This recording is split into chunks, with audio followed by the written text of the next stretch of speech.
how to do your own thing as an artist, Yeah. how to run your own independent business as an artist. Those thoughts always just were in my head, no matter what position, no matter how cool the project was. I would work on my graphic novel at night and just like on the side. My graphic novel was still like my second line of defense. I got rejected from a handful of publishers. I was on the verge of giving up.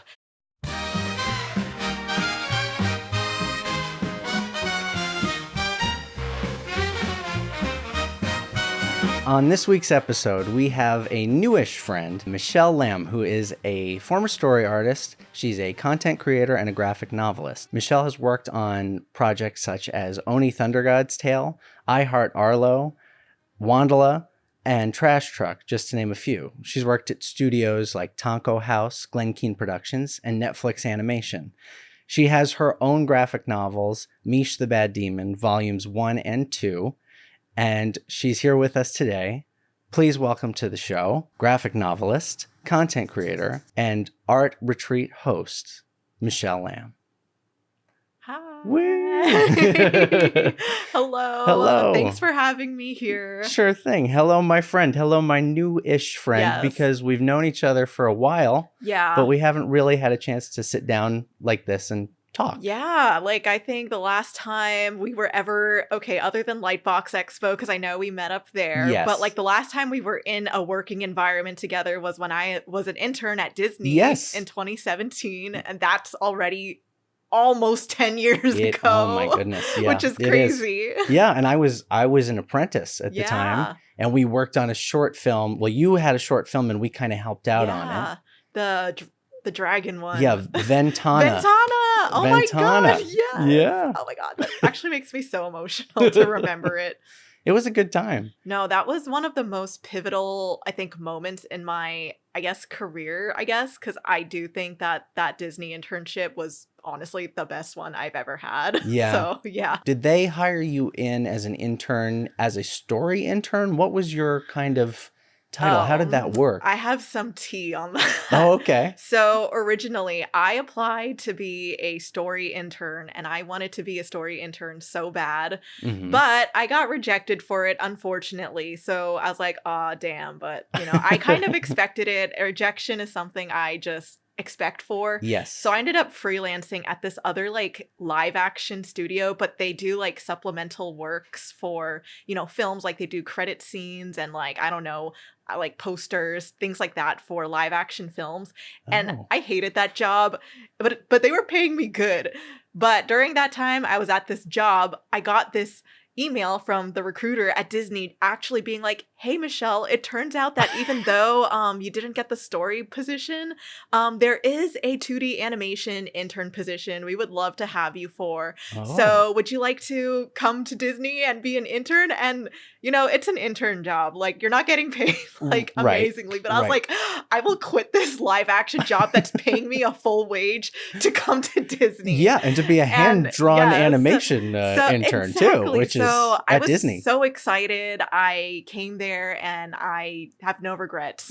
So when people ask you now what you do for a living, what do you tell them? I mean, I still struggle with this to this day for sure, because sometimes I'll just say I'm just an artist in Los Angeles if I don't want to go through the whole shebang. But since this is more like, I don't know, people who watch this, I assume, are more, into the niche. I identify as a graphic novelist and a content creator and now an art retreat host, because I don't really just do one thing. I kind of do multiple things, but at the end of the day, they all kind of go back to art and storytelling. So I feel like I don't really have a specific title to lump all of those, but if I had to just list, like, based off of the 3 main types of projects I work on, those are the titles I would claim myself as an artist for. Yeah, you're not a jack of all trades. You're a master of all. I mean, I hope. I hope. From the outside, I will say that you're a master of all trades. Thanks. I remembered when I was in one of my animation classes at CalArts. It was actually one of the animators at Disney was our teacher, and I remembered he told us, like, just get good at one thing. Don't be good at multiple things. And I used to be like, yeah, I'm going to do that. And then I turned into an adult and I was like, no, I'm not going to do that. That's true though, because Yeah. that is kind of what the structure is when you're working on films. But over time, I think for your own self growth, like Yeah. it's more important to spread out your learning. Yeah, I definitely agree with like, when you land your first job, it's good to just get like a pinpoint idea of what Yeah. you want to do. But I do think like, especially once like the industry started changing and like, I don't know, our world is changing and Oh, yeah. artists are now at threat with a multitude of reasons. It's just Yeah. like, you kind of should be good at multiple things in case if your skill is threatened. Yeah. I've learned a lot by doing all of these different things, and I feel like I wouldn't have come out of my shell as much because I used to be really shy and reserved and just be in my whole drawing, but now I'm just like, now you have to make me shut up sometimes.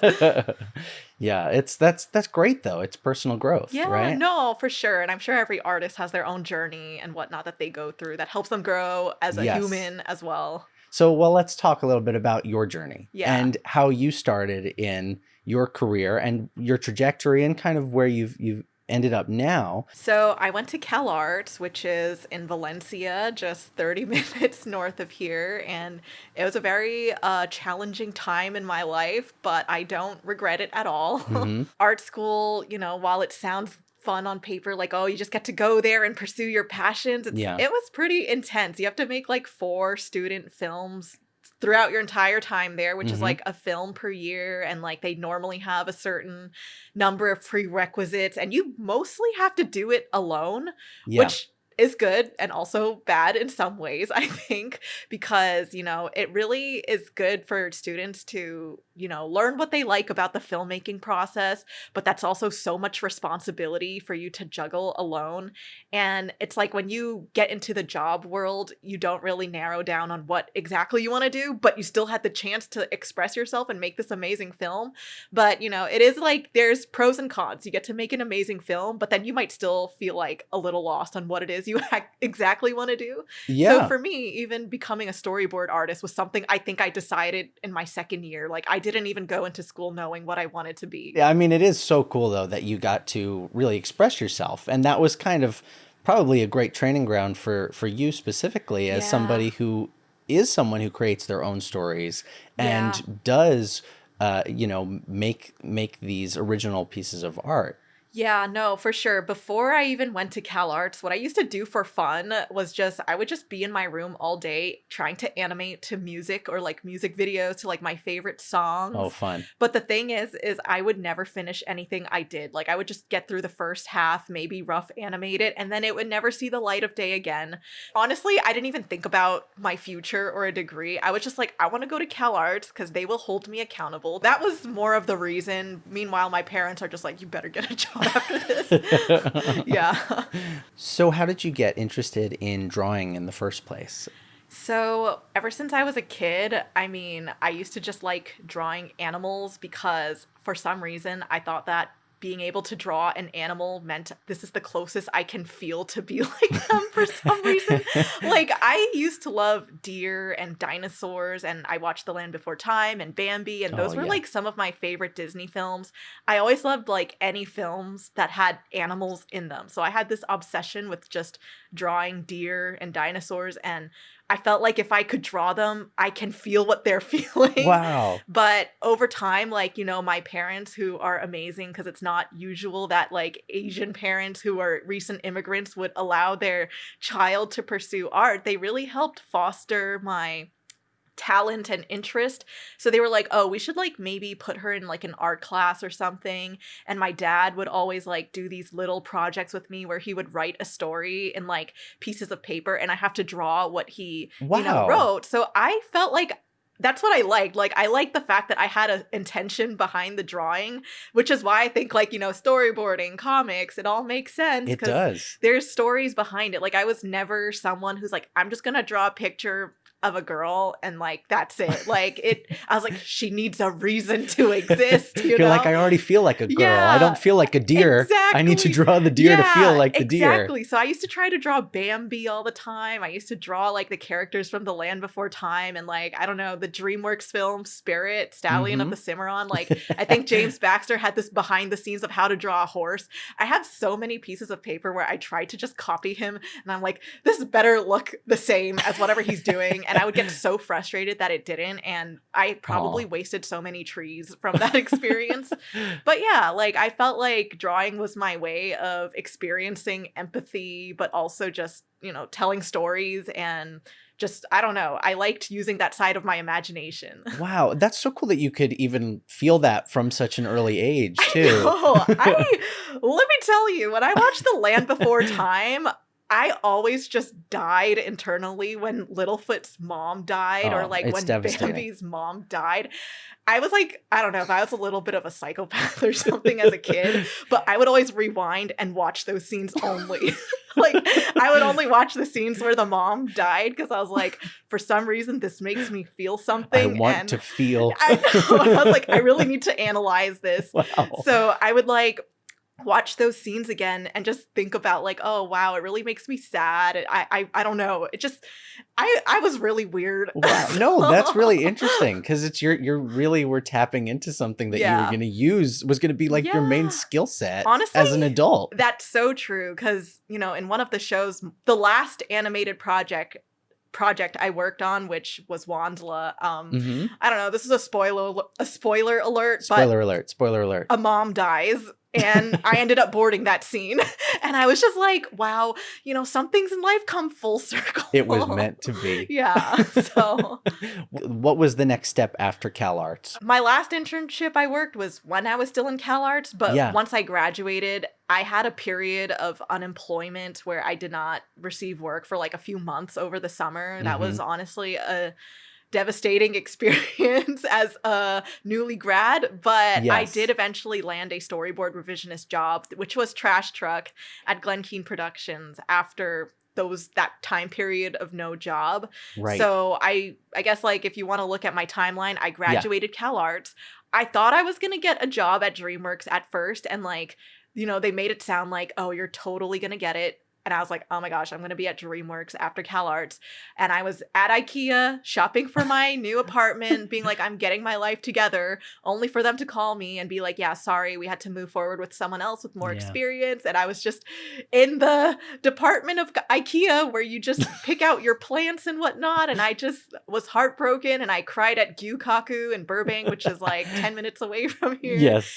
And great spot. I just lived with being unemployed. And then eventually, that was because you were an intern at DreamWorks? Yes, it was like because of that job that I thought I was going to get it for reals because I was like, they worked with me. They had a good experience with me. Like, what could go wrong? Right. But then they had to move with someone else who I think was just more experienced, which, you know, I honestly totally understand now. At the end of the day, like, I felt like it was meant to be because that job wasn't even for storyboarding. I don't even remember what that title was for, but it wasn't a storyboarding job. I was just like, oh, if I could get into DreamWorks, just get my foot in the door, that's all that matters. Right. But, you know, I didn't get it. And then I lived a few months just trying to rebuild my portfolio, trying to reach out to recruiters. I was on the verge of giving up.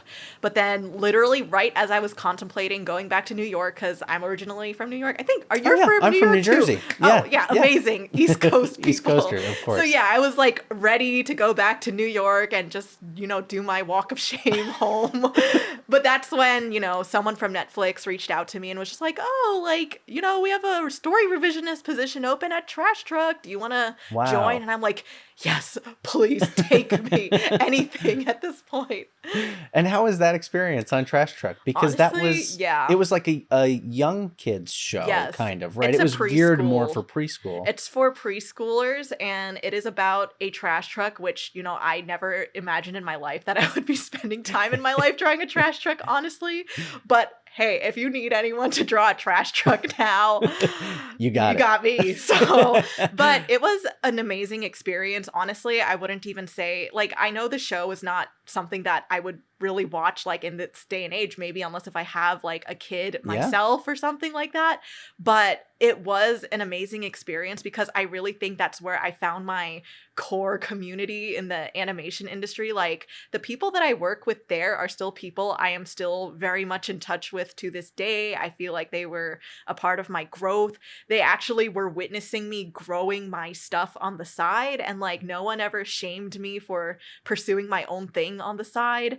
And a lot of those people I still worked with like on the other shows afterwards. Like I feel like everyone in animation, when you like start off with a group of people, this is like your herd that you just follow with. That's true. So like that was my starting herd, and we all still, follow up with each other's like latest updates, what are we working on, and no one has ever made me feel bad for doing my own thing. That's so great. That's so cool. I know, that's why I'm so grateful. Like I've never had a awful experience in animation. I've had like some moments where I was like, ugh, about some things, but I've never had like a crazy, like terrible experience, which is why I like don't like making it sound like, ooh, I left animation because it's bad. I was just like, I just left because honestly, I just had other things I wanted to do, but it was still a great experience. Right. The people, the working with that herd is one of the best parts of the job. Yeah, and I'm like here still talking to you on this podcast even after so many years. So it's just like I really love the community that it fosters. We all just ended up in animation because this is where, you make stories, you get to watch it as a film, you get to like do something cool together. And I feel like at the end of the day, though, we're all just artists that just love telling stories and making connections with each other. 100%. Yeah. So after Trash Truck, what was the next gig that came up? So after Trash Truck, I worked on another Netflix 2D animated film called Arlo the Alligator Boy, which actually is such a wholesome show. Like I actually still listen to some of the music to this day because it's so heartwarming and like empowering. The production was done at Titmouse Animation Studios, but it was still like for Netflix. So we temporarily moved over to Titmouse for that time period to work on that film, which was honestly amazing because I think like maybe you get it because you work in feature, but like I feel like the timeline for films are so much more chill compared to TV, where you're like trying to get stuff done like every week. But on this project we had a little bit more time to marinate on like the scenes that you work on. And once again, like a lot of the people that I worked on with at Trash Truck were still here at Arlo, and again it was still like a very like family like team and everything. So that was really fun. And they also, the reason why they even hired me again was because they didn't even look at my portfolio. It was because while I was on Trash Truck, during my extracurricular time, I would work on my own comics on Instagram and just build a following online. And the director for that film just saw my Instagram comics, and I remembered he just read this one comic I did and just thought it was funny and was just like, okay, yeah, we're hiring you. And I was like, wow, this is like what you hear about in the movies. Wow. Like you didn't even need to look at my portfolio. Right. Okay. You hired me for me, literally. It was, I mean, like maybe they did look at my portfolio without me knowing, but I just remembered specifically like we were all in the same building because this was when Netflix was still in its golden era, and all of the show creators were all in the same building and you could like meet all of them. And I just went downstairs and I met with the showrunner or the director of that film, and we just like chatted and just they looked at my stuff, and then it sounded like from that point onward I was just going to be on the team, and I was. Wow. So, that's so amazing. And that you went there with your team from Trash Truck too, that you guys kind of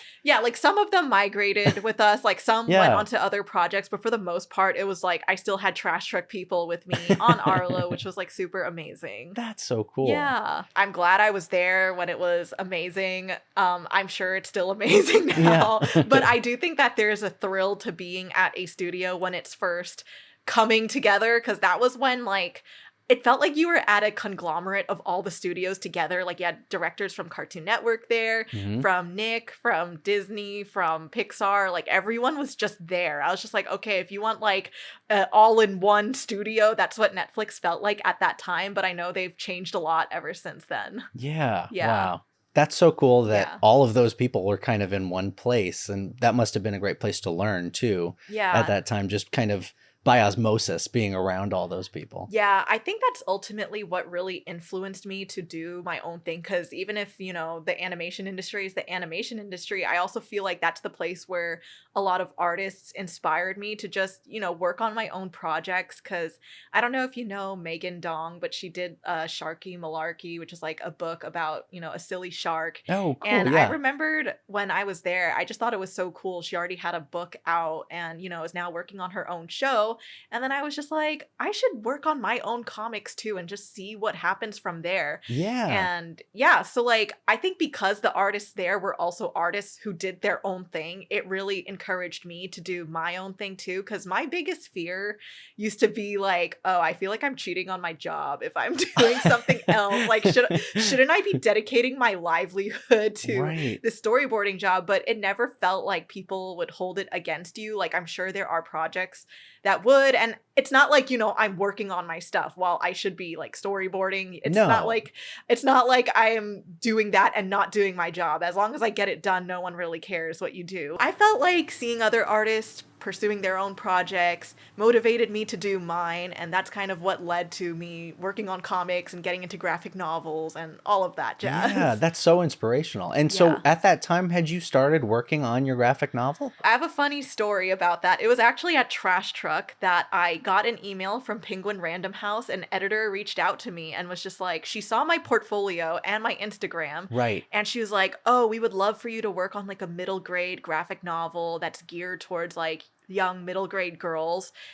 We would love to hear ideas you have. Just let me know whenever you want to pitch anything. And I was just like, oh my God, that's amazing. But I worked so hard to get this storyboard revisionist job that I had the audacity to respond to her and be like, thanks, but maybe not at this time. I'm just trying to focus on my animation career, hair flip. And I was like thinking that was such a like, mic drop moment. Yeah. But I was just like, wait, I should actually retract that statement. I should pick up that mic. Yeah. So after a few months passed by, I still just thought like, oh, animation is my career. I love animation. But then I was really thinking about it because I noticed so many projects that were getting picked up were like based off of books or graphic novels. Like I started noticing IP infiltrating the industry. And I just noticed that like a lot of people who were known for doing something always just did their own thing. Yes. And I was like, I really shouldn't have just dropped that opportunity. I didn't say it to her like that, though. I was saying it a lot more politely. So I did say, I'll let you know if I'm interested again later on. So 3 months go by and I was like, all right, fine. I'll go back to reach out to her when I started at Arlo. And I was like, hi, I would be interested in actually working on the graphic novel now. And she was like, oh my gosh, amazing. I was thinking about you too. So it was like the stars aligned in that moment. Wow. So also this was like I think this was a time where the creative fields were really thriving and like, like people were accepting anything. Cause nowadays, like, no one's gonna just ask you to do a pitch and just get it accepted like that. Like it was just, honestly, again, I felt very privileged in the sense that there was no friction to get this book deal. I was just like, okay, I just have it now. Wow. And it's a combination of great timing and being ready and having the talent and the skill set to, do the job that they're asking you to do. Yeah. I mean, it's like I definitely had no idea what it was like to make a fully published graphic novel, but I was just like, I mean, hey, if you trust me, like, sure, I'll do it. But at that point, you had done a lot of like little comics that you would put on your Instagram all the time. You would put little stories that you'd illustrate and draw, and and then you would also made comics outside of that. Yeah, I think what they noticed was like, oh, this person can tell stories and engage an audience, and anything that's technical, like they will help you with that from that point onward, like with printing or like the dialogue and like editing. Like there's a whole other world with publishing for sure, but I do think as long as you're a storyteller and an artist, I think they will most likely be more receptive to accepting you as an author and artist, which is why I actually tell a lot of my animation friends, if you don't know what else to do and you're like lost with finding your next job, honestly, I think graphic novels are really easy for us to bleed into because you have that experience of working in a field that has art and storytelling. Totally. Yeah. Like, I do think that a lot of it is, again, like just putting yourself out there is the most basic step. And I feel like it's the thing that so much of us artists fear, because I think a Yes. lot of us tend to be introverts, and the way that we present ourselves is usually through our art when we're not used to putting ourselves out there. I remembered a time when no artist would even share their face or like do anything that involved their physical being. But now like I see artists starting to like put reels of themselves on Instagram and like start showing more of who they are, because honestly it is kind of necessary now that like AI, which is its own topic, is Yes. taking over. But I do think that when you just put yourself out there, you just make it easier for people who are looking for an artist like you to find you, because if you don't, it's like you're giving them additional work and steps to find you. And it's like, honestly, like now that I've been kind of on the end now where I sometimes also hire artists for my stuff, I'm also like, okay, honestly, it's like time is so precious. Everyone's stressed. Everyone is busy. Yes. They're going to do what is easiest and try to just like look for a quick search and find people who are the most easily accessible. So putting yourself out there is like step one, but it's also the hardest, I think. Yeah, it definitely is. And it's putting yourself out there to be able to connect. Yeah, exactly. And it's with- like you kind of have to be your own hype man and be like, yeah, my stuff is cool. Even if you might not feel that way, you have to present and act that way. Yeah. That all was happening at the same time. Mhm. And then you had another job in the animation industry after that, right? Yeah. At Tonko House. Yes. So, well, actually, after Or was there one in between? Yeah. So Arlo the Alligator Boy turned into I Heart Arlo, which is like a television spinoff. Right. So it was still kind of like the same characters, everything. It was just now like cameras are more limited to like sitcom style. So there's only like 3 cameras utilized, and the stories are a lot more, short per episode. And that was where I got the opportunity to write for the show as well, which was really cool, because you just like get paired with a board partner. You'll be given a prompt, and then you write a script based off of that, and the writers help you refine it and whatnot. So I thought that was a really cool experience, because I'm not, I think my biggest struggle in animation is comedy. I don't really know what's funny, because I have my own sense of humor that I don't think is like, the same as that is what's funny though. Yeah, your like, own sense of humor is what's funny. But I'm just like, the shows that I work on, it's like the humor doesn't align with it always. So that's my struggle, is being able to find humor that caters towards specific audiences. So I think I grew in some degree on that show in that way. Yeah. And then but then after that show, I Heart Arlo, is when I did move on to Oni Thunder God's Tale, which was honestly another highlight job experience, Wow. I think. Yeah, on the writing. What was that experience like? Had you done writing before in the past, like just in your free time for yourself? So in terms of like writing, there are some people who write full on official scripts, and it's so legit where they're like exterior, night, Right. blah, blah, blah. And I'm not that type of writer. I am a very like flow of thought. Like I will write like my brain dump. I will then organize and sort it out into like paragraphs and like almost like an essay format, I guess. But this is kind of what I do for my own personal work. And for me, I never care to refine the writing that much, because I feel like writing sometimes gets finished in the storyboards, because it's like, even when you get given a script as a storyboard artist, you never comply with it 100%. Like whatever happens in the boards is really where you get the final say in like the writing sometimes. So I feel like for me, when I write on my own, it is nothing like the industry standard. There's no like formality with the way that I write. Even with my graphic novels, there's no standard way. There are standard ways you can work with, but a lot of editors are very flexible, and they will like let you do whatever you want as long as it's clear to them. But on I Heart Arlo, though, like even for us, we didn't have to format it into a script. Like we still could just write it out in like, paragraphs in a Word doc, honestly. But then there are still official writers on the show who would then like format it and make it more legit and proper, and say what they need to say, so that as the board artist, if you do need to refine some things, you can refer to that instead of looking at your brain dump of a Word doc. So well, that's refreshing though, to know that you can write in stream of consciousness, and that there is still a path to be a writer that way. And I definitely think it depends on what show you work on. But if it's like your own project, no one cares how you write. Yeah. Like no one's gonna look at your writing and say whatever. I think like when you're on a specific project, the sake of that formality is only because a pipeline exists and people just want to be clear with Sure. what you want. But if it's just you, like no one really needs to know how like crystal clean your script or writing is. So Yeah. yeah, when it comes to graphic novels, I'm a hot mess with writing. So yeah.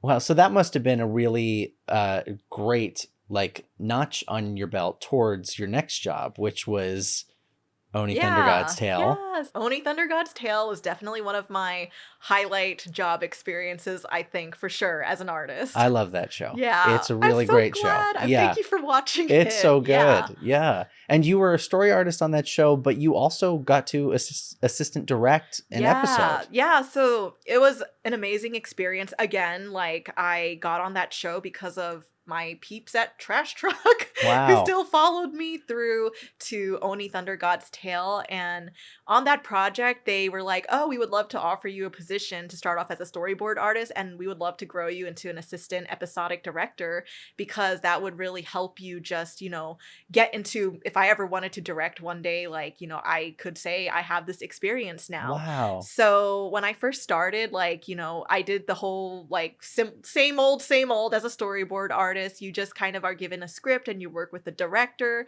and everything. But I felt like on this project, this was the most say I ever had on any animated project that I have ever worked on. Even as a storyboard artist, like the team at Tonko House values everyone's opinion. They treat you like one of their own. They will never make you feel excluded. Like they even acknowledge themselves like, hey, we're just as much figuring stuff out just as much as you. We're not here to like pretend to be some pretentious, amazing director that makes millions of dollars. Like we're just people who just want to make art. And yeah. I loved that vibe and that transparency, and no one is ever like judgmental of the ideas you have. Like everyone's always open to listening to ideas. So even as a storyboard artist, I felt like my thoughts were wanted to be heard. And even like we had revisionists on that project, they had the opportunity to have a say too.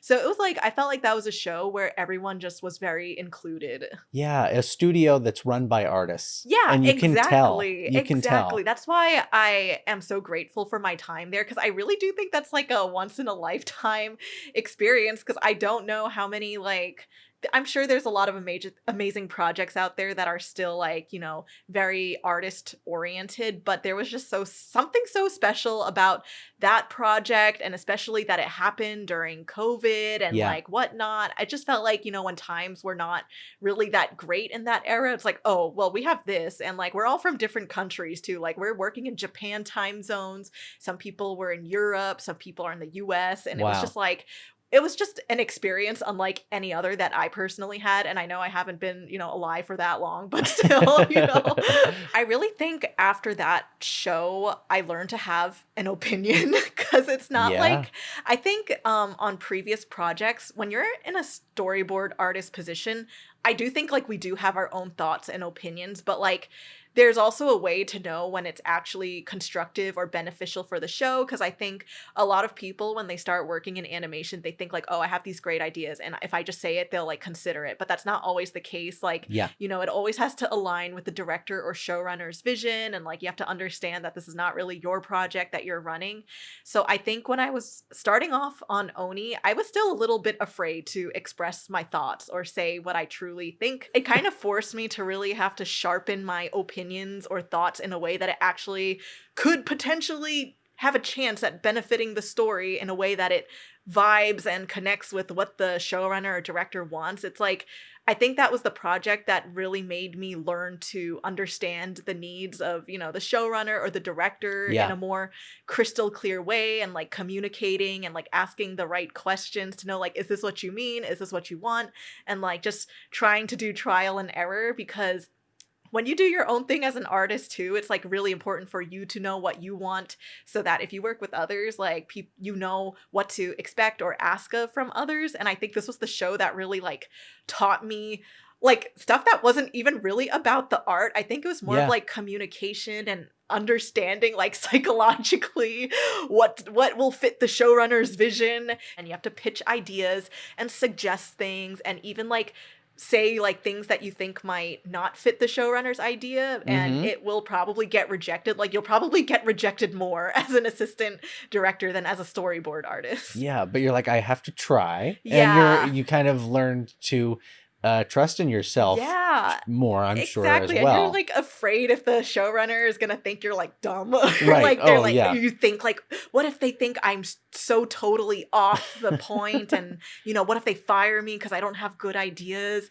I was so nervous because I really respected, our showrunner, because he like Dice Sasumi, he's like such a Mm-hmm. great artist. He's like amazing. And I was so like just intimidated to be in his presence, even though he's like one of the most peaceful like directors I've ever worked with.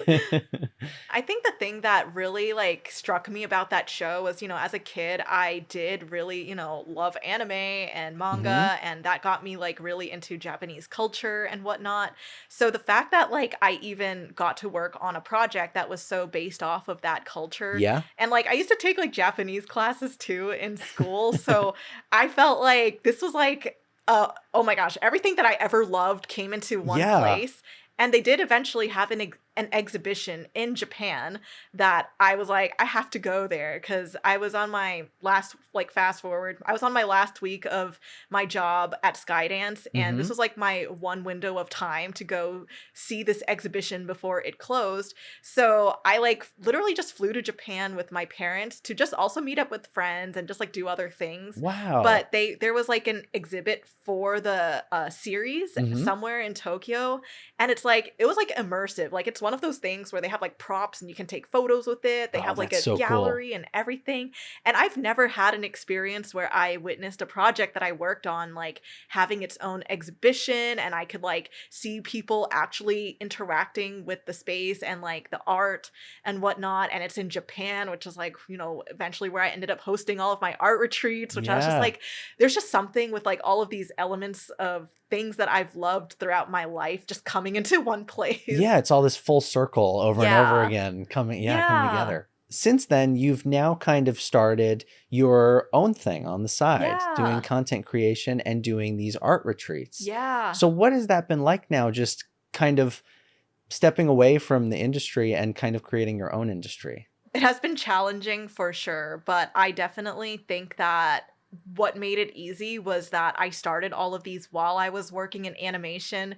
It wasn't like my last job, which was at Skydance as a storyboard artist, just ended and all of a sudden I started doing these things from scratch. It was like the moment my job ended, I had all of these things just kind of like already just ready to go. Like they were little Yeah. seedlings that I'm like, all right, it's time to plant you into the real soil, go out and grow now. Like, so I felt like, for me, it wasn't that different. It felt like I was just continuing what I was doing, but Yeah. now I don't have that, that safety net of, oh, an animation job. Because, like, it's so great when you have, like, your benefits from the animation union and you Yes. have, like, that stable income. So you're like, even if what I do fails, I have this going on. So it was a little bit scary at first because I was just like, this is my first time doing my stuff now without animation to backfall on.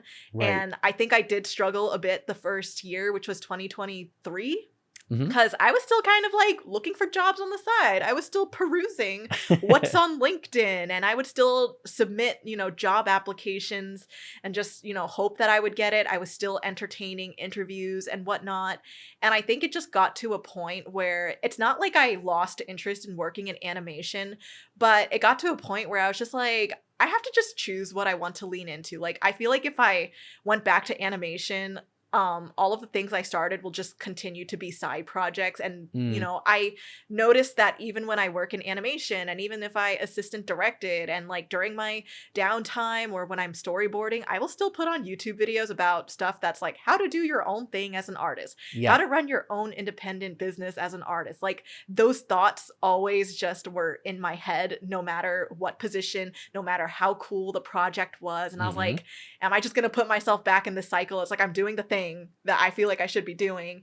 But if I get a job, I'm just going to now be wishing that I'm still doing that Doing thing. the thing. Yeah. So I am grateful that, like, you know, when you end your job in animation, like, I think like you get like severance pay and you get like all of this and whatnot, that the union should, you know, let all artists know that these are your rights if you get fired or something. Like Yeah. you should be getting like a significant amount of money, and you get like unemployment for some time.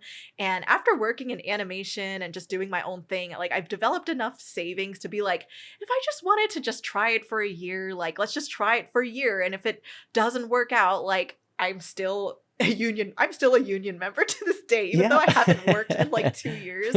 But I'm just like, you know, I can still always just reach out to my community in animation and just let them know, hey, I really need a job, if that's what it comes down to. So Yeah. I feel like basically ever since I stopped working in animation and just did my own thing, I just kind of was throwing more spaghetti on the wall along with whatever I had going on. Like Instagram was still going, but I think what was new was like a sense of like mentorship, or like like something that offered my skills for people. Because for the most part on Instagram, I just share stories from my life, but Mhm. on Instagram, you don't get paid for that. Right. YouTube, though, you do get paid because of AdSense. And if you surpass a certain number of subscribers and whatnot, you get like, you know, ad revenue, or, you know, people, sponsors will reach out to you and stuff. Mhm. So I noticed that, you know, YouTube was making more money than Instagram, because Instagram, I pour my heart and soul into that, but Yeah. that does not make as much money as YouTube does. And YouTube, I didn't even need to put in as much effort as my Instagram. And I was like, all I do is just sit here, record a video like this, and talk about my art career. And sponsors like art companies or different, you know, creative industry companies Yeah. really love that. And they don't care if you're like still, if they don't care if you're like Mr. Beast level. They just Right, care right. that you just have a community, and, you know, they will reach out to you and want to collaborate with you. So I noticed like, okay, people definitely love knowing about how I do things. Like some offering of my skill or some offering of the value in my work is important. Mhm. But the thing that I hate is I cannot get into doing art tutorials, or like how to draw a hand, like how to draw faces in all angles. Like Yeah. Yeah. I'm like, there are enough artists out there teaching people how to do that. I don't think I will be happy spending my life the more I lean into that direction. So my boundary for my art career stuff, for just for my mental well-being, is to just be like, I'm just talking about my experience. I'm just Yeah. going to talk about like the process of how I do things, but I probably will not get to the point of being like, here's how to draw a character step by step, Right, which right. nothing wrong with that. But for me, I just was like, I want to know that I tried everything else before I get there. And that's kind of, you know, what eventually led to the art retreats. But Mhm. it first started off with me continuing to do Instagram, YouTube, and my graphic novel, which was Yeah. still ongoing. Like, you know, when I was working in animation, I would work on my graphic novel at night and just like on the side. Once my job in animation ended, my graphic novel was still like that was like my second line of defense Yeah. for my Yeah. job. And then, you know, I would do the social media stuff. But, you know, as I figured that people want to learn something from me, I felt like I needed to do it in a way that I liked to, because I just could not keep making YouTube videos that were leaning to the more technical side. Yeah. So for a short time, I did Patreon like consultations, where I would just, you know, record myself going over people's work and just giving them my thoughts and suggestions, Mhm. which was like good. But something about that still felt a little bit not that great to me. Like I liked it. And it helped support me, and I got to know a lot of artists more intimately through their work at that Mhm. time. But then eventually, like it was in 2024, a company called Trova Trip reached out to me, and they were like, oh, we would love for you to like be a host on a retreat, and you can like, you know, do something like offer your skills or experience in art on this thing. And I love traveling. I love exploring the world. I Yeah. love like, you know, Japan, which is the country that they thought that I should do, because Mhm. everyone in my community loves Japan. So it was the most easy, like, okay, yes, I will do that thing. And you just need like 24 people to sign up. And after developing a following, it's like 24 people is not that hard to find. And Yeah. that's how the That's great. whole art retreat stuff happened. Wow, that's amazing. And Yeah. your whole path has all been following your passion. I right? It's know. all been, even your Instagram that you were doing on your side, on the side, and your graphic novel and YouTube was all just you following your gut and your passion to do Yeah. those things. And it all kind of just led to you building a whole second career, which really has become now your primary career. Yeah, no, I definitely honestly, it helps to hear it from you because to me, sometimes I'm like, am I passionate about my work? Because sometimes I would much rather be doing other Oh, you things. have to be passionate Yeah, about it to but make as yeah, many videos, for right? And sure. that now continues again to your art trips. Yeah, honestly, this is why I love podcasts. I feel like this is a free therapy session for me because I'm like, yeah, looking back in hindsight, like I definitely did not want to do the things I did not like doing. Right. I think those repelled me a lot more so that I was just like, all right, I know I hate drawing this. I hate certain things. Yeah. I don't want to do that. And that like helped me steer away from Yeah. doing And those it led things. you right to where you are now. Yeah. And that same little kid who drew deer and wanted to be a deer, now when you were in Japan, you went to Yeah. Nara, Yeah, right? I saw, exactly. and That you were was drawing deer in person. Yes, that was a full circle moment for me, honestly. It was so surreal because I was just like, honestly, even I'm like still processing it to this day where I was like, wow, I really did just talk about how I love deer. And here I am in Nara drawing the deer. And, I feel like, at the end of the day, if you do follow your gut and your passion, I Yeah, think everything will make sense. And I know it's like hard to just say that because a lot of artists probably do, and they probably don't get the same opportunities. So I will say like passion is important, but I will also say like, yeah, like there's also discipline and luck involved for totally. sure. And timing and Yeah. connections. Yeah, Those are exactly. all part of it. Yeah, so I am really grateful for everything falling into the places that they did. And yeah, I'm still just like, dang, that is my life right now. And the art retreats are so cool because it feels like it's kind of an amalgam of all of your skill sets in one thing. So Yeah. how has that been to be able to now have FaceTime with all these artists that you've been connecting with through social media this whole Yeah. time, but now you're actually going on trips with them and they're learning from you and you're even learning from them, I'm sure. Yeah, oh my gosh. Honestly, it was the first trip was the most nerve-wracking experience of my life. I think like I had to like remind myself to breathe because I've never done anything like this where I'm just with 24 people like almost every day for like a week straight. And you're first of all, the time we went to Japan was so hot. Never go to Japan in the summer. It was in September, but it was like the tail end of the summer. Yeah. And like it was so humid, it was so hot. Like, Texas, Florida has nothing against Japan in the summer. It's like, my makeup is melting off. Like we're all just so sweaty and gross. And I'm like, this is the first time I'm ever hosting this retreat ever in my life. And everyone has to see me in my most vulnerable state Right. ever. Yep. Which honestly, I felt like at this point, I just didn't even care. Putting yourself out there. Yeah, because you're Right. just like, you just got to show up. Yep. Showing up is what matters. People don't even care if you're stinky.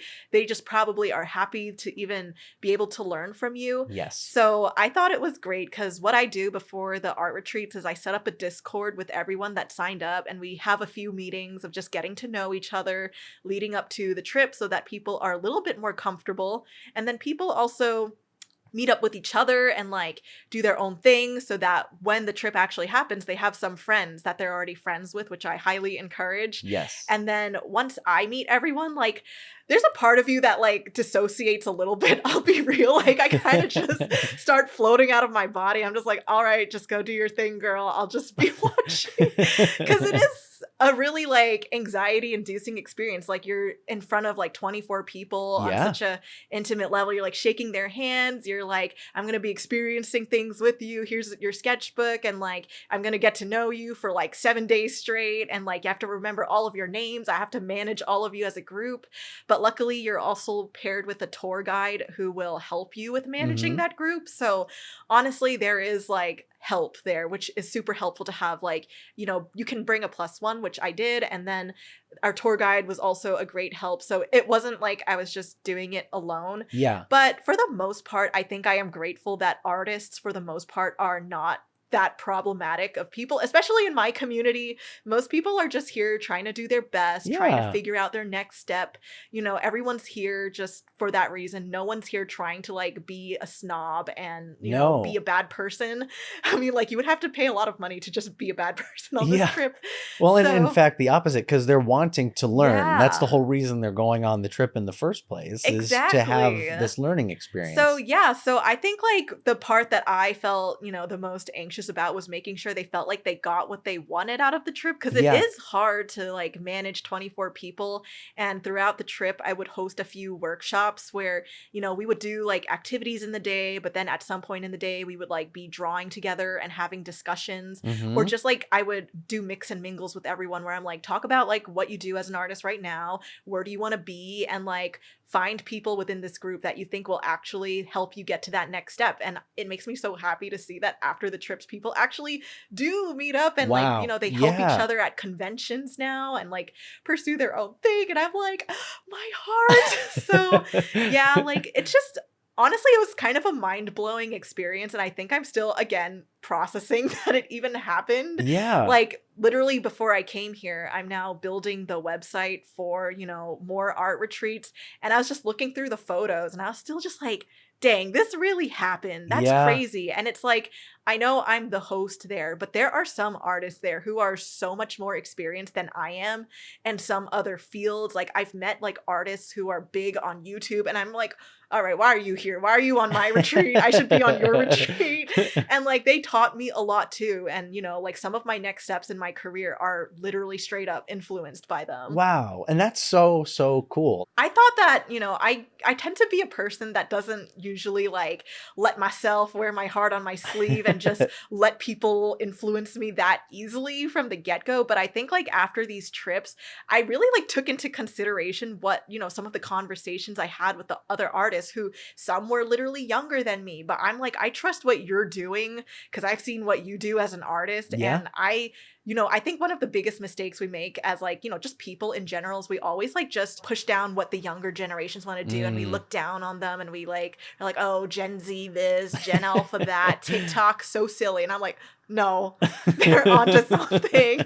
They're here after our jobs, so you better listen Yeah. to them. Oh, yeah. I think that that's a very wise mindset. No, Learn for from every sure. generation. I definitely think that the thing that's difficult too is like now that as an adult, like, for the past few years, I've been so preoccupied by my career in animation and just maintaining a job. But like kids who are on social media these days are just focused on having fun. So they get that chance to know what is engaging with people. And I think as artists, we can learn a lot from that, because I think we're still like, first off, like I agree, like it kind of sometimes sucks to see like the most amazing artwork just gets like 5 likes and then the silly doodle gets like 5 million. But it's like there is something about, how humans and people vibe with like not just the rendering of art, but just like what it like evokes as a feeling to Yes. people. And it's like I think that's what we should pay more attention to, because even in animation, first off, I do think you need to hold a quality of standard for sure. Like, we wouldn't have films like the Spider-Verse or like other groundbreaking films if it weren't for that. But like sometimes I think it's a good reminder to not get so lost in the sauce about like everything needs to be perfect and beautiful. Yes. Sometimes it's just getting it out there and just getting eyeballs on it and putting yourself out there, just back to the basics. Yeah. As artists, we're always trained to really scrutinize everything and see everything for these hyper details. But sometimes you also have to let the art come through it. No, exactly. And I think that's something that too I'm trying to work on again as an artist, because I am now trying to start a new YouTube channel. But like before on my Instagram, I got to a point where I used to make comics like just and not think about it. Like I used to just go to Starbucks, draw the comic. It would take less than 3 hours and it's done. Like I just focused on the feeling I'm trying to capture. But as I did it more and more, I started focusing more on rendering again, making it look complete. And I was just like,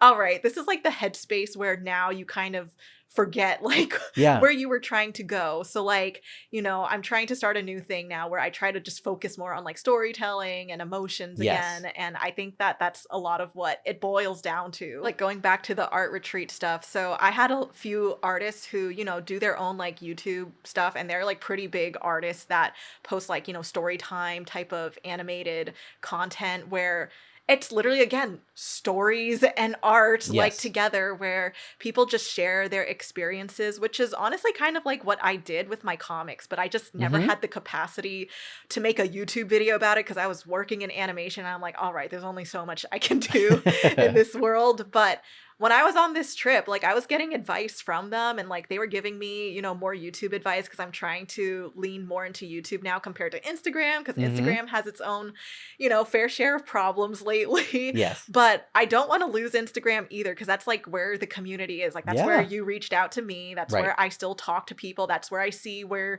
some artist I met 5 years ago is still doing what they're up to these days. So I feel like Instagram is great for the community fostering, but now in terms of like the work I output on social media, I really just feel like YouTube is like the best place to be if you want to simultaneously make money, have people know who you really are on like a deeper level, because long form videos, I think like this, help you get to know people so much more than these short form ways. So I want to eventually start, a YouTube channel where I kind of bring back the same essence of my comics, where it's kind of like story time animation, but I don't think I will be animating the videos. Like I cannot have the capacity to do that. Yeah, but that's a I lot could of do work. like storyboard animatic stuff, because that's me bringing my storyboarding skills into, now my social media stuff. And I do miss storyboarding sometimes. So I feel like there you go. I feel like that would be fun to incorporate. And it's like, I know storytime animation on YouTube, if you like look at what people have been doing, like it gets so many views, and like, but it's not just for the views. It's like you see people really just love hearing these silly stories that people share. And, for me, I might try to focus my stories still more like in line with what I had on my Instagram, which is maybe more mental health, like societal problems, or like I like talking about the deep stuff. So I would love to bring that into like my new YouTube channel and have that eventually be my main art platform. And then I will snippet what I do there and broadcast it back onto my Instagram or something. Awesome. Yeah. Yeah. Yeah, so that's so cool. So YouTube is kind of you're making the new YouTube channel. Are you going to still do stuff with Mew Tripled, or is that you're going to kind of transition to this one? So I still do plan to do things with Mew Tripled on my Instagram. I will still be keeping it alive. I've kind of taken a break for the past year, but my goal is to eventually take the content from my new YouTube channel and like snippet it down to like reels or like the short form content, and just kind of have the YouTube channel be the trunk. And then Instagram is like one branch, TikTok is maybe the other branch, and, just take segments of what I create there to promote on the other platforms. Because I think what burnt me out was like I was making videos purely for YouTube. Now I'm making comics purely for Instagram. I'm like, this is the same mindset I was back in animation, where I'm like, the studio is Instagram and I'm creating comics for Instagram. The studio is YouTube and I'm creating videos for YouTube. So I will still like maintain my other YouTube channel, which is Mew Tripled, where I just share the art career advice, because I still think it has like a place to exist. I just might, once the new channel, if it really like does well, I will probably focus more on that.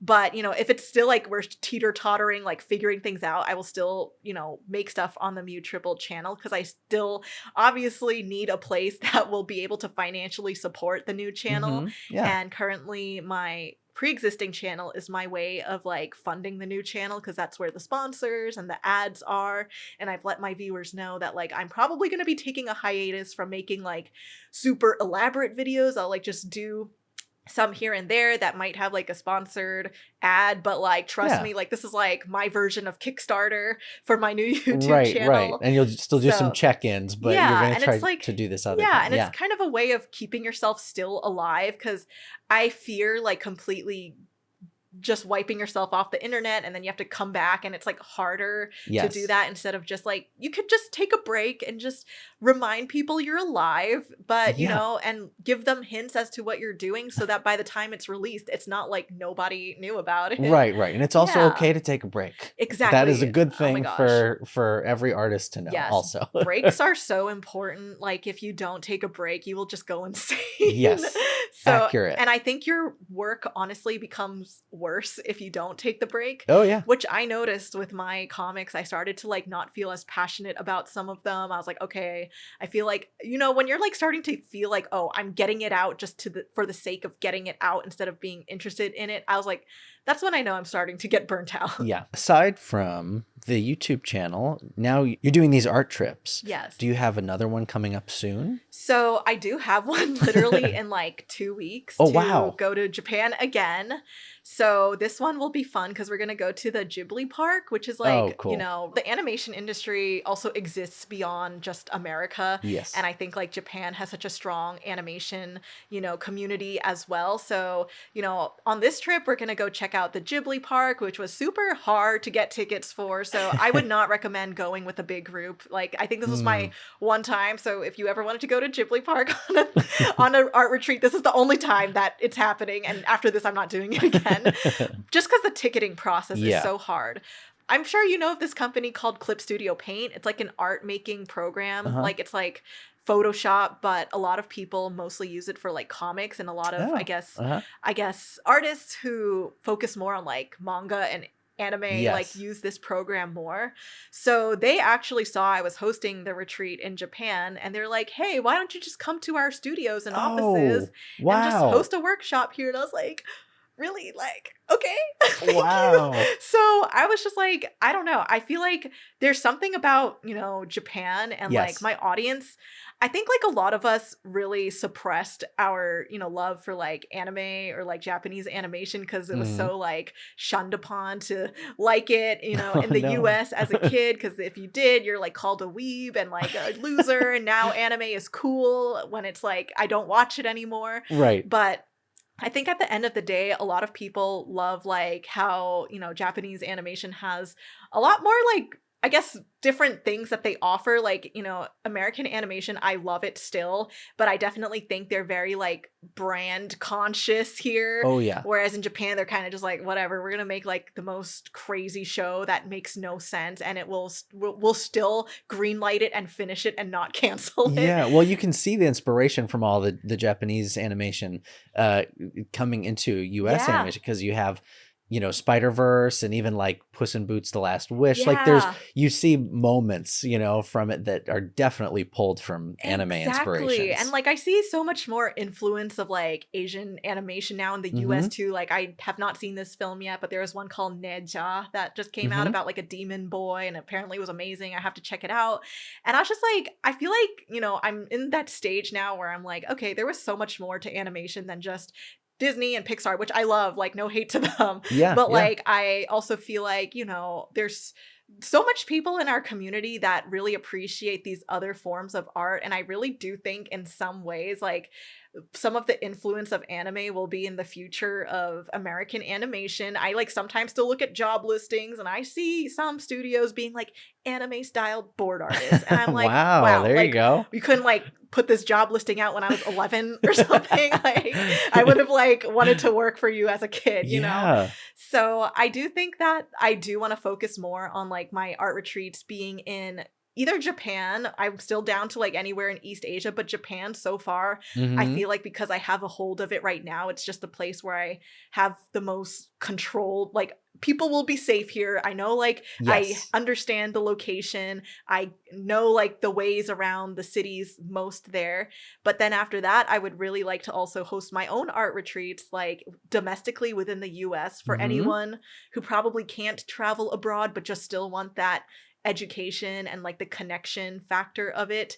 Oh, and that'd be so much fun. And I'm trying to make it like a little bit more financially flexible where maybe like you don't have to stay in a hotel. You could just like live there already and just show up to the locations we go to Oh, and cool. keep it Yeah. simple. I might make it more like workshop focused because I notice, you know, even when we're in Japan or like the South Korea trip as well, people were just like, oh, we love like the workshops. Like the workshops were our favorite part. I'll have a little bit more control over like the workshop space and like there's no language barrier and like hopefully the artists are already from the area. So all they have to do is just focus on showing up and the connection part, and we can still explore the city and do stuff. But like, you know, it at least will get them in that mindset of just being like, all right, I'm here to like have new experiences, but also like just grow in whatever Yeah. creative direction I want to grow in. Yeah, that's such a cool idea. Yeah. So let's talk a little bit about your graphic novel. You said that you had gotten reached out to by Penguin Random House, and at the time you had started working on it while you were in the animation industry. And then when did you publish the first volume of Meesh? So Meesh officially came out in March of 2023, I think. So I was working on it throughout like 2020 to 2023 though. Like pandemic time was me working on my graphic novel time for Yeah. sure. And it officially landed on a bookshelf in March of 2023, which was like such an amazing experience. Again, I felt like working on a graphic novel. It feels like storyboards, but like it's your own story and there's Yeah. less in between frames you have to do because it's just you just focus on the illustration for that panel and the story is yours. So I cool. pretty much just released the book, and once it came out, it was kind of mind-blowing for me to just go to a Barnes and Nobles now and just be like, that's my book. Yeah. And then I don't know, it was like a little bit surreal for me at first, but I also just felt like a little bit self-conscious because now you're just like, oh man, how are my book sales doing? Is it gonna do well? Is it gonna get taken off the shelf soon? What's happening? I eventually decided that I was just not gonna look at the numbers anymore and just focus on the fact that this book just at least was the stepping stone Is in published. my Yeah, it's career. out there. Yeah. And I think my favorite part though is, again, because I love traveling, is the book is overseas as well, in like a few European countries and in Mexico, and I think I don't know what other countries it's in, but I just know that it's in some other countries outside of the US. And I did like go visit my cousin one time in London, and I just went to the bookstore and I just saw my book there, and I'm like, Wow. you're with me everywhere I go now. So I think for me, it's like that was more cool than Yes. just publishing the book, where I was like, I went to London and I just saw my book there. I've never been to London before, and my book made it here before I did. There are countries my book is in that I've never stepped foot in, that Yeah. I'm jealous of my book. Yeah, your They're book is there, more and I'm well not. traveled, but Yeah. you're making your way there slowly with Yeah. the art retreat trips. Yeah, so I'm trying. So Mish was like an amazing experience. I will say, like, there was a lot to learn for sure. It has Yeah. its own set of challenges, but I do not regret making that step to publish the book. That's awesome. And so the you have 2 volumes to it. Yeah. So does that mean that you were working on one long story that then got separated into the 2 volumes? Yeah, so actually this is what happened, and I think this works similarly to most like shows these days, but first we made one we knew there was going to be 2 books, and you would think that you need the full story first and then you would work on the second book with the story in mind, which is true. A lot of artists have it ready, but I think like a lot of people actually just get the first book done first, see what happens to that before moving to the next book, because sometimes you just never know if the second book will just be taken away from you or scrapped away. Like so many shows these days get canceled last minute, and then it's like season 1 ends on a note that it wasn't supposed to be ended on. Right. So I kind of adopted that mindset of like, okay, whatever happens, like book 1 has to just feel like a finished story, and like I could leave like a little hook for book 2 if it is still happening, but I wanted to be prepared if it didn't happen. Yeah. But it still happened. So I kind of just worked on book 1 as one book. And then once they were like, oh yeah, we're still on for book 2, because I did sign a deal and it was ensured that it was happening no matter what. But I just get like anxiety about people just taking things away from you, because I've just been seeing how the animation industry has been operating this whole time, where it's like all these amazing movies get canceled. So you never know. So I was just like, who knows if book 2 will still happen. But as far as I'm aware, it should be. movie. So book 2 was still greenlit. So I was like, okay, I guess I have to think of another story now. Wow. So I mean, it's not like I had to think of a whole new story. Yeah, I you always had an a, idea, I had but an yeah. inkling in mind, but I never fleshed it out to the extent that it eventually manifested into. So that's what happened. I eventually worked on book 2 as its own story with, you know, the seeds that I had while working on book 1 in mind. And book 2 went by a lot faster for sure, because I think when you're first working on your graphic novel, there's so much setup involved. Like you need to know what you need. Like, do you need a colorist? Which I was so lucky to also be able to work with a colorist, because if I did not, I would not have finished this book at all.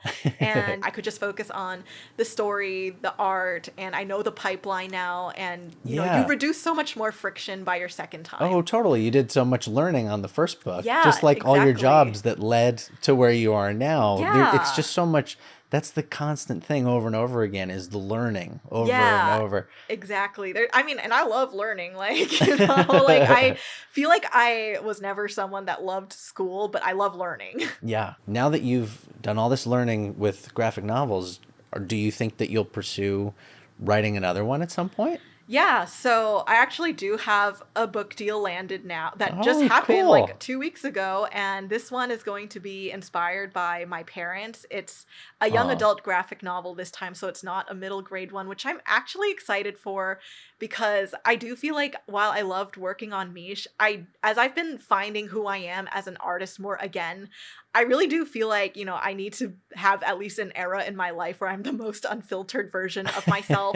And animation is such a family-friendly like environment, which I love. I love the Yes. wholesomeness, but I also miss like sometimes just being that artist that can like just talk about more adult topics or like Yeah. things that are more complicated or not always appropriate for children. And Mhm. I'm just like, there's like a little misalignment with that with me in animation, because I love like drawing silly cartoons and whatnot, but I still felt like there's a part of me being forced to do it because it's my Right. job. Right. So yeah, I'm really excited for this next graphic novel that I will be working on, which is like inspired by my parents, like I guess like when they immigrated to the United States and their experience being here, but they had a really interesting experience because in New York there was like a lot of gang violence with like, Mm. you know, Chinese and Asian immigrants that first moved there, and like rock and roll was like such a big thing. And I know we have so many movies and stories out that are about the 80s, and I remembered I talked to one Netflix executive when I was interested in pitching a show one time, and she told me, she was like, I'm so tired of like 80s films and movies. Like, people are overdoing the 80s. And I'm like, that's true, but like, have we ever done like 80s with like, you know, Asian Americans or like people of Nope. other backgrounds? Like, what was their life like in the 80s? Right, right. So and at the time, Stranger yeah, Things was the biggest thing I ever. know, and So I'm that's like, why they were like, I'm so over the yeah, 80s and now. I'm like, Stranger Things is great, but like it doesn't like showcase what everyone was going Of through in the course. 80s. So there's a part of me that's kind of excited to get into that more like black and white, like, you know, more edgy style again, because I Yeah. feel like there's a part of me that's been so repressed to just draw like cute stuff. And there's always been a misalignment because I've been so used to drawing family friendly like cartoons for animation Yeah. that, you know, when I did my first pitch for this new graphic novel that I was doing, I was still kind of catering to like the animation style, and like Sure. I got rejected from a handful of publishers that were just like, we love the style, but for some reason like you're catering this towards YA, which is young adult, but like your style still feels like it's towards like middle grade family friendly audiences. And there's like so much unworking of my animation artist self that I have Right, to do yeah. that I'm like, all right, you're not working in animation right now. Right, you have to You're a untrain. graphic novelist. Like, look at other comics, see how they draw, and like, you know, it's a lot more rendered and, you know, mature looking in terms of like for the age range it looks targeted to.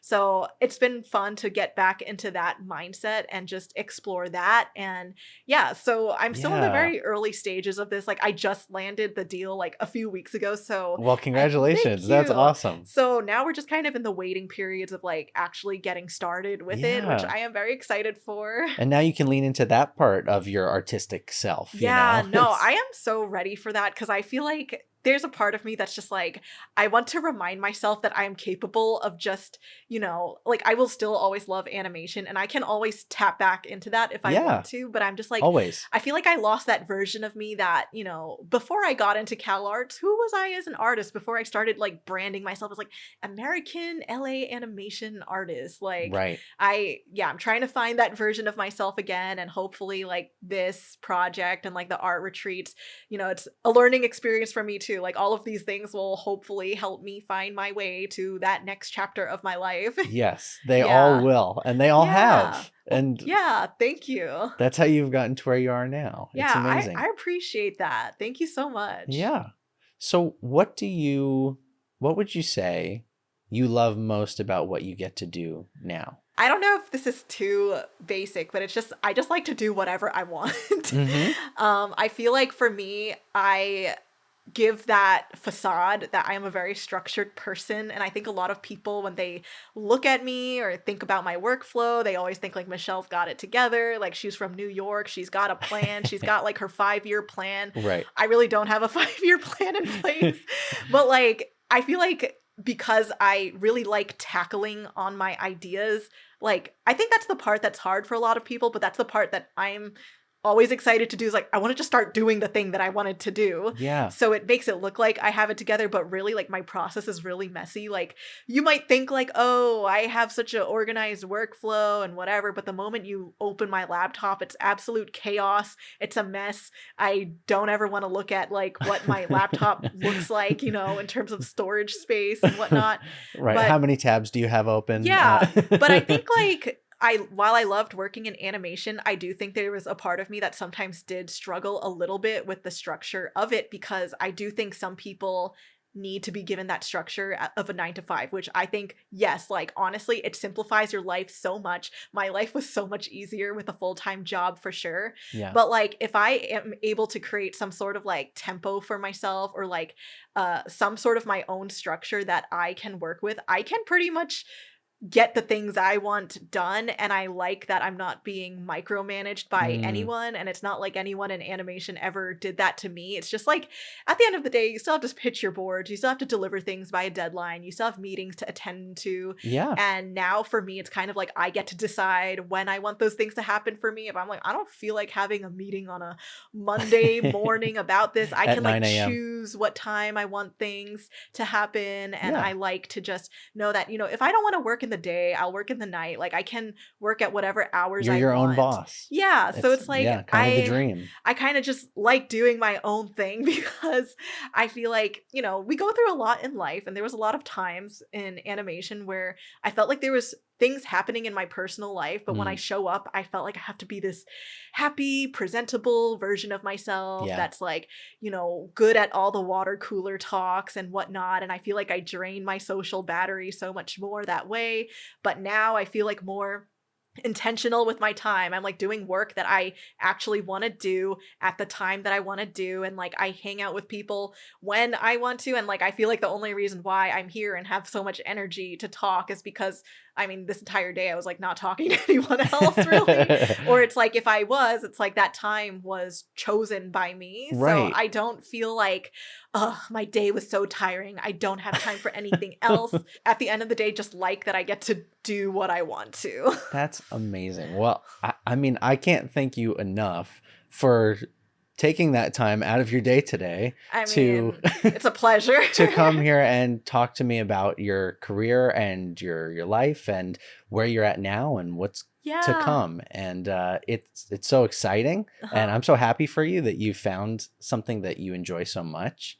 And thank you so much for coming and talking to me. Well, thank you for having me. Honestly, it's like really nice for me to come back and like talk about my career in this way, because so many of my old talks that are online by other people are still so, animation focused. But I feel like this is probably one of the first podcasts I've really started talking about my life now beyond animation. So I appreciate you having me here and giving me career therapy.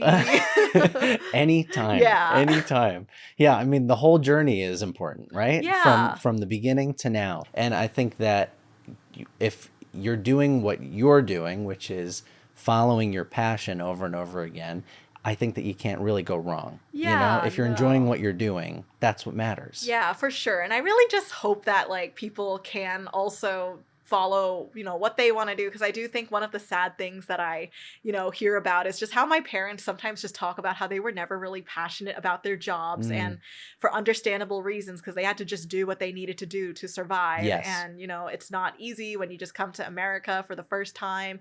You don't have time to focus on what you love. You have to focus on surviving. Mm-hmm. And, there's a part of me that like hopes that because they're retired now, they can Mm-hmm. find that for themselves. And like, hopefully by me following my passions, I get to allow them to reap the benefits of me doing that in some Yes, way. definitely. So yeah, it's like at the end of the day, I hope more and more people are able to find what it is exactly they love to do. Because I think we're all given the impression that like, you should do this because it might be a good idea and it might make you look good. But I was like, don't focus on what makes you look good. Right. Focus on what you actually like doing. Because for some time I used to be like, director, showrunner at Netflix, who knows? I might want to Yeah. do that. Yeah. But, I don't really know if that was what was going to make me happy at the end of the Right. day. It's that unlearning, because we learn that all these things, success in your career or growing in your Yeah. career, are the way to be happy. And sometimes growing in your career is actually a totally different way than you've been shown, No, exactly. Because I was just like, I was just following the, the corporate ladder of animation, because that's what people told me to do in the industry. But, I just met up with one of my directors from Tonko House lately, and he's also doing his own thing. And I think it freed me for him to tell me, he's like, Michelle, that ladder is dead. It doesn't exist. That storyboard to director to showrunner, it doesn't exist. Like, let go Yeah. of it. And It's a broken ladder. I'm like, thank you for telling me. I feel like I can run now. Thanks. Bye. Wow. Thank you again, seriously, for taking the time and sitting and talking with me. Yeah, thank you so much again. And I can't wait to see like the rest of the podcast when it comes out. Yeah, it'll be fun. I'm really excited about it. And, to get to share stories like yours with people who, right now it might need a little positivity, might need to see Yeah. some options out there. I think it's great. And Yeah. I'm glad that we can do this. Yes. And thank you all for watching this episode of Nick's Friends in Film. Please check out Michelle's channel and her Instagram, please. And like, comment, and subscribe on this video. And we'll catch you in the next one. Come back to meet our next friend. Thank you so much for watching. Bye. Bye.